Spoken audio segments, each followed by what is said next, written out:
Hello बच्चों, आप देख रहे हैं कॉमर्स विद अलका क्लास, जिसमें कि आपने अभी क्लास 12 पार्टनरशिप चल रही है आपकी। इसकी लास्ट 3 क्लासेस आपने देख ली है बच्चों, जिसमें पहला आपने देखा था व्हाट इज पार्टनरशिप, पार्टनरशिप क्या है और उसकी विशेषताएं। सेकंड आपने देखा कि पार्टनरशिप में जो पार्टनरशिप डीड बनाई जाती है उसमें क्या क्या बातें लिखी जाती है।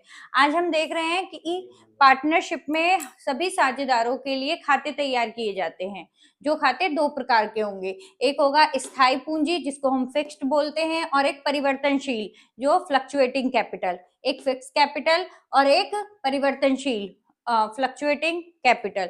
ये हमेशा साझेदारी में दो तरह के खाते तैयार किए जाते हैं।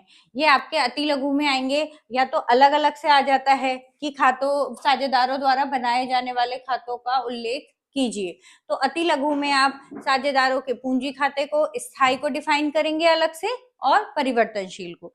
स्थायी पूंजी खाता क्या होता है बच्चों? स्थायी पूंजी खाते का मतलब है कि साझेदारी में दो तरह के खाते बनेंगे।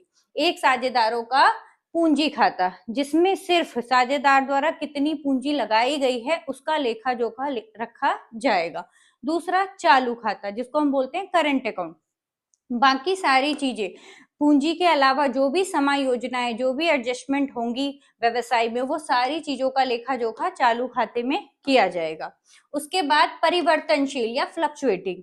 फ्लक्चुएटिंग में सिर्फ एक अकाउंट बनेगा, जो कि हम जनरली जो भी हम आगे एडमिशन, रिटायरमेंट, डिसोल्यूशन जो भी हम बनाते हैं उसे हम फ्लक्चुएटिंग के हिसाब से ही बनाते हैं।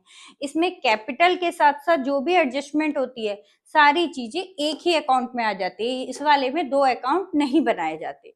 तो ये अलग से डेफिनेशन आ जाएगी कि दोनों को डिफाइन करिए, या दोनों का डिफरेंस पूछा जाएगा कि स्थिर पूंजी खाता और परिवर्तनशील पूंजी खाते में क्या अंतर है। तो अब हम इसके अंतर देखते हैं। स्थिर, इसमें दो खाते तैयार किए जाते हैं। जैसे कि मैंने आपको बता दिया, इसमें दो खाते तैयार किए जाते हैं, पूंजी खाता और चालू खाता। नंबर 2, इसका शेष प्रत्येक वर्ष समान रहता है। हर साल इसका, क्यों? क्योंकि पूंजी खाता है, वो बार बार तो चेंज होगा नहीं, तो इसका हर साल इक्वल रहता है बैलेंस। पूंजी के अलावा सभी लेन देन चालू खाते में लिखे जाते हैं, जो कि मैं ऑलरेडी आपको बता चुकी हूँ। पूंजी के लिए अलग अकाउंट, बाकी सारी चीजें चालू खाते में लिखी जाती है। फोर्थ, पूंजी का शेष सदैव क्रेडिट रहता है। पूंजी का जो बैलेंस होगा वो ऑलवेज क्रेडिट ही रहेगा। उसके बाद है फ्लक्चुएटिंग, परिवर्तनशील पूंजी खाता।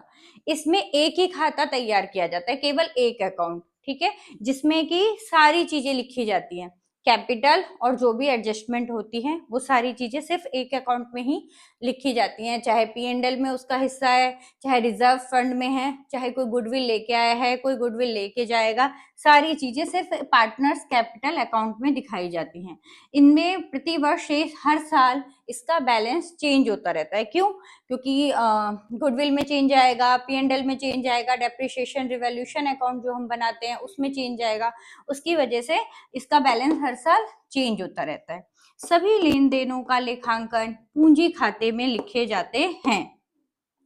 सारे लेन देन एक ही अकाउंट में, इसमें सिर्फ एक अकाउंट बनता है, सिर्फ पूंजी खाता, ठीक।